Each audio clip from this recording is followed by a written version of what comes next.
Nobody, and I'll say that again, nobody, inside that stadium had even a flicker of a guess about what was about to unfold. Not the ball kids, not the line judges, not the old security guard who'd worked 47 grand slams and claimed nothing surprised him anymore. The cameras had already found their favorite subject. The lighting engineers had angled every beam toward one story.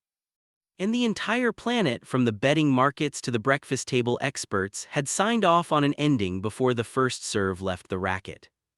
But sport, in its brutal and beautiful way, loves to grab that script, tear it into confetti, and throw it directly into your face. And on this particular night, under a sky so clear it felt like a dare, a 20-year-old from Manila named Alex walked onto the most famous tennis court on earth. And then she did something so ridiculous, so mathematically improbable, that even the people who had front row seats still struggle to describe it without their hands waving in confusion. Across the net stood not just a great tennis player, not just a champion, Rafael Nadal, 22 major titles, a man who has spent 2 decades turning opponents' wills into dust, a man who has crawled back from injuries that would have turned anyone else into a podcaster or a coach, not once, not twice, multiple times. His mental strength is so famous that sports psychologists actually assign his matches as homework. Study this, they tell their students. This is what survival looks like. That was the man waiting for Alex. And the gap between them on paper wasn't just wide. It was a canyon with its own weather system. Alex had scraped into this tournament like someone sneaking into a sold-out show through a service entrance. No fanfare when she arrived, no documentary crew trailing her through the locker room, no sponsors hovering with pre-signed checks. She had qualified barely, the kind of barely where you hold your breath during the final qualifying point and then exhale for 3 straight days. Most of the journalists covering the event had already filed their real stories and moved on to the players with entourages and Wikipedia pages worth fighting over. She was a number next to a name, a bracket filler, a polite footnote before the main event. What those journalists couldn't know unless someone had bothered to ask, was that Alex had been preparing for invisibility her whole life. Growing up in Manila, she trained on courts cracked down the middle like dried riverbeds split by years of tropical heat and monsoon flooding. She practiced through typhoon season because, in her words, the rain doesn't stop for your ranking. She spent 6 months sleeping on a friend's couch in Europe. The friend's mother eventually started leaving out extra rice, because that was the only way she could afford to work with a coach who actually believed she had a future. She had been rejected from academies across the continent. Not good enough on paper, not recognizable enough, not marketable enough. Every door that closed she cataloged. Every polite email that said, "We wish you the best in your future endeavors," she remembered. Every time a bigger name walked past her in a hallway like she was furniture, she filed it away. She wasn't bitter, she was building something. When the draw came out and her name appeared next to Nadal's, she didn't panic. She smiled. The same smile she'd been wearing for years, the kind that only makes sense to people who have been counted out so many times that being counted out just feels like Tuesday. The first set started exactly the way everyone expected.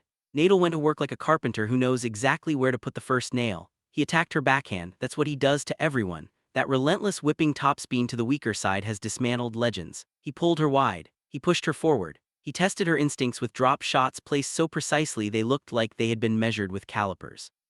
For the first 5 games the narrative held, Nadal was in control. The crowd swayed with him, Spanish flags waved. The commentators were already shaping their respectful goodbye to the underdog, a great effort, a learning experience, she should be proud. But here's what nobody was watching in those early games. Here's the detail that changes everything. Every time Nadal hit a winner, every time he forced an error, every time the point tilted away from her, Alex didn't look down at her feet like players do when the pressure starts to crack their composure. She looked at her racket strings, she adjusted her grip, and she smiled, not a polite camera-ready smile, a knowing smile, the kind that says, "I see what you're doing and I'm already 3 steps ahead of your pattern."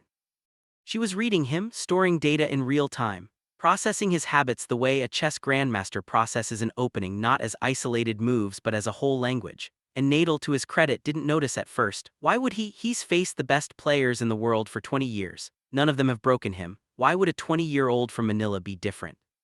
The answer arrived at 4-4 in that first set. Deuce on Nadal's serve. 1 point that would later be replayed so many times online that the original broadcast started to feel like a myth.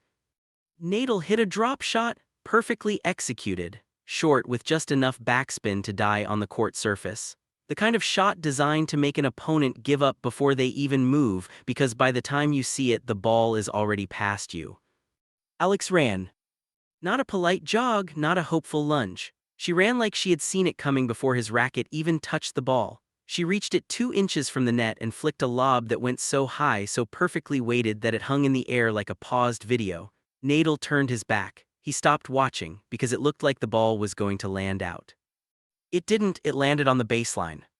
Suddenly Nadal was scrambling. He got to it somehow, some old muscle memory firing, and threw up a desperate smash. Alex was already there. She stepped inside the baseline, took the ball on the rise, and ripped a cross-court winner so sharp and so clean that Nadal didn't even move. The stadium went silent, not quiet, not hushed, silent. The kind of silence that happens when thousands of people witness something they cannot immediately process. Then slowly, the cameras caught something the internet has been analyzing ever since. Rafael Nadal looked over at his coaching box with an expression no one in professional tennis had ever seen on his face before. Pure confusion. Not frustration, not anger, confusion, like a man who had just watched something happen that didn't fit inside any framework he had for understanding the sport he had spent his entire life mastering. The second set was where the comfortable story started to fracture: the media. The commentators, the people watching from their living rooms, they all had a backup narrative ready. Talented underdog pushes legend before losing gracefully. That's the story that gets written and forgotten within a week. But Alex refused to be that story. She won the second set, not because Nadal collapsed, not because he made unforced errors. She won it by playing better tennis, smarter tennis, more precise tennis. And when the tiebreak arrived, when the match was genuinely on a knife's edge, when Alex was down 5-4 with a match point against her, she did something that coaches will be using in instructional videos for the next 20 years. She had noticed something about Nadal, a habit, a tendency he had been relying on since he was a teenager on the clay courts of Mallorca. Something so deeply ingrained in his game that it had become invisible, the way your own accent is invisible to you. On big points when receiving serve, he cheated slightly to his forehand side, just fractionally, just enough. Alex saw it. And instead of playing safe, instead of pushing the ball deep and hopping for an error like every rational person would have advised, she went directly at his feet. A dipping, spinning backhand return that skidded so low and so fast that Nadal had to reach like a catcher trying to block a ball in the dirt. His racket frame clipped it. The ball floated long. Tiebreak over, second set to Alex. The roar that came from the crowd was confused. Half of them didn't know who to cheer for anymore. They had come expecting one kind of moment and were getting something entirely different, something bigger. Nadal looked at the scoreboard. He shook his head, not in anger, not in frustration at himself, in something closer to wonder. This man had beaten Novak Djokovic in 5-set finals. He had beaten Roger Federer at the peak of his powers. He had come back from a career-ending foot injury and won a Grand Slam anyway. Nothing had ever broken him. And here was a 20-year-old who had crowdfunded her travel expenses on GoFundMe, looking at him across the net with absolute certainty in her eyes. And he could feel it. He could feel that she had nothing to lose, and he had everything to protect. The third set wasn't a collapse, it was something more permanent than that. Alex played as though every cracked court in Manila, every rejection letter, every early morning training call when her family stayed up past midnight just to watch her feed had been building toward exactly this. She didn't make errors under pressure, she made better shots under pressure. Every time Nadal tried to shift the momentum, she shifted it back. Every time he went to a pattern that had worked against every other opponent on earth, she had the answer. And the final point ended, when the ball hit the back curtain and Nadal stood completely still because there was nowhere left to chase. The stadium didn't cheer at first, it erupted. Grown adults who had never met each other were hugging in the stands. People were crying, not because they were sad, because they had just watched something that sport with all its history and mythology rarely delivers. A moment that felt genuinely impossible 30 seconds before it happened. Inside Nike's global headquarters in Oregon, executives were watching the same feed. They had a post-match campaign ready, built around Nadal, classic, respectful, marketable, the kind that writes itself. The moment Alex raised her arms, the head of global tennis marketing picked up a phone and said 4 words: "Burn the old campaign." Within 20 minutes, Times Square was running a new graphic. Alex's face, sweat still on her forehead, eyes wide and burning, with one word underneath: unstoppable. No biography, no ranking, no introduction, just a statement. Nike placed her next to LeBron James, next to Cristiano Ronaldo, next to Serena Williams. They didn't wait for the dust to settle. They didn't wait for the press cycle to catch up. They crowned her in real time. And the sports world, which had spent the entire match treating her like a footnote, had to reckon with what that meant. But the moment that didn't make the highlight reel, the moment that might actually matter more than any of the tennis, came as Alex was walking off the court. She stopped. She turned around. She walked back to Nadal's bench, leaned down, and said something in his ear. The microphones didn't catch it, but lip readers worked on it, and what she said was not a taunt. She looked the king of clay directly in the eye and said, "Thank you for teaching me how to never give up." Nadal froze for the second time that evening. Then he pulled her into a hug that lasted 10 full seconds, 10 seconds that felt like a torch being passed between two different eras of the sport. When they separated, Nadal said something back. Lip readers got that one too. "You're not the future, you're the present." The reactions came fast and overwhelming. Twitter crashed for 12 minutes. John McEnroe went on live television and said he had watched tennis for 50 years and had never seen a power shift happen in a single night until tonight. A former world number one who asked not to be named texted a reporter 2 words: "She's different." In the locker room, as Alex walked in still trembling from the effort of it all, every player stopped what they were doing. Not because they were required to, because they felt the shift in the room the same way you feel a change in air pressure before a storm. The veterans nodded, the younger players stared, and one Grand Slam champion, a woman who had beat almost everyone in that draw herself, walked directly up to Alex and said, "The pressure is yours now, don't drop it." Pressure, if only she knew. Alex had been living under pressure since she was 10 years old, practicing through typhoon rain on a cracked court with net posts that wobbled in the wind. She had felt the pressure of knowing her family was watching at 3:00 in the morning their time, not wanting to miss a single point. She had felt the pressure of knowing that one bad tournament could end her season, because there was no financial safety net, no academy backing her, no wealthy patron writing checks. After the match, the doubters did what doubters always do. They found angles. They said Nadal was injured. They said he was past his prime. They said it was an anomaly, a one-night thing, a number that wouldn't repeat. They clung to every explanation except the obvious one, that Alex was simply better that night, better prepared, better focused, and in possession of something that no ranking or age bracket can quantify: the absolute refusal to accept that a ceiling exists. And then, as the confetti was still falling, as Nike's campaign was going live to 1 billion screens, as press conference journalists were writing their openers, Alex's phone buzzed. An unknown number. She opened it. Her face went pale mid-sentence. The reporter in front of her noticed immediately and asked if she was okay. She didn't answer because the message wasn't a congratulations. It wasn't a brand partnership inquiry. It was an invitation, a private match, no cameras, no prize money, no rankings points, just tennis. And the opponent named in that message hadn't played a professional match in 3 years, a name that had simply disappeared from the sport at its peak. No injury, no scandal, no announcement, just gone. One morning the tennis world woke up and that player wasn't in the draw anymore. They were just gone. The message ended with 3 words that made her hand shake against the glass of her phone. "Are you ready?"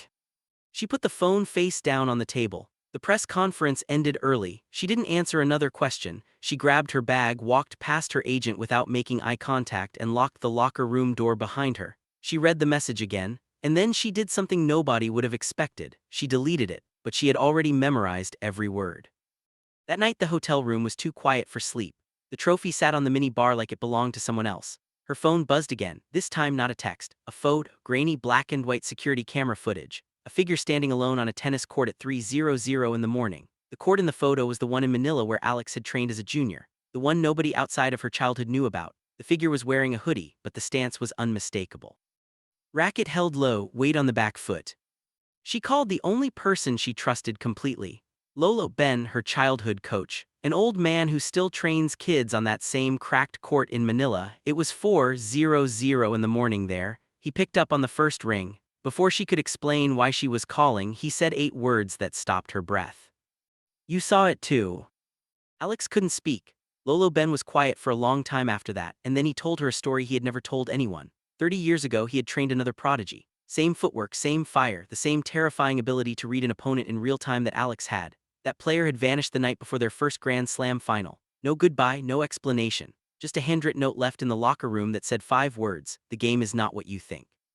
Lolo Ben had always assumed something terrible had happened to them, but now, looking at the photo Alex had sent him, he wasn't sure anymore. Alex hung up. She looked at the image again. The figure in the hoodie was holding up a sign, handwritten, one sentence barely readable through the grain of the image. "The real championship has no cameras." Outside her hotel window, a car engine started, then stopped, then started again. She pulled back the curtain. The street below was empty, But sitting perfectly on the sidewalk directly beneath her window was a single tennis ball. Brand new, unmarked, placed on its side like it had been put there deliberately. Alex stood at that window for a long time. The city was quiet around her. The trophy sat behind her. Nike's campaign was running on screens across the world. Every sports channel on the planet was replaying her final point against Nadal in slow motion. And none of that mattered right now. Because somewhere in this city, someone who was supposed to be retired was lacing up their shoes for the first time in 1,000 days. And Alex had a choice to make. Stay in the light. Take the endorsement calls in the morning. Do the talk shows. Be the face that Nike just told 1 billion people she was, or walk into the dark and find out why the greatest player anyone ever saw quietly disappeared from the sport they were born to play. The new face of tennis had been crowned tonight. The whole world had seen it happen. But the real match, the one with no cameras, no crowd, no rankings, no history to protect, hadn't started yet. And somewhere in Manila, Lolo Ben sat alone on a cracked court at 4:00 in the morning, looking at a note he had kept in his wallet for 30 years. And for the first time, he understood what it meant. Please make Vice.